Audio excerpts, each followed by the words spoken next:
ادع إلى سبيل ربك بالحكمة والموعظة الحسنة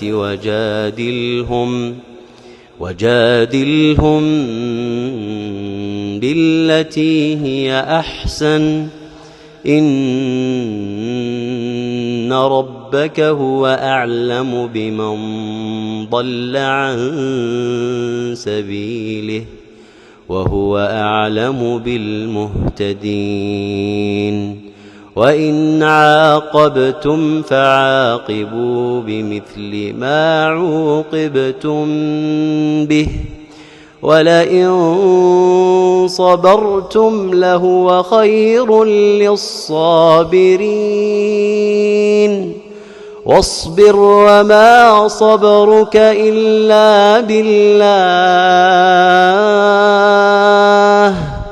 ولا تحزن عليهم ولا تك في ضيق مما يمكرون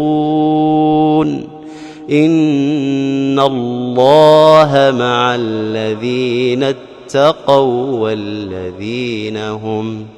والذين هم محسنون.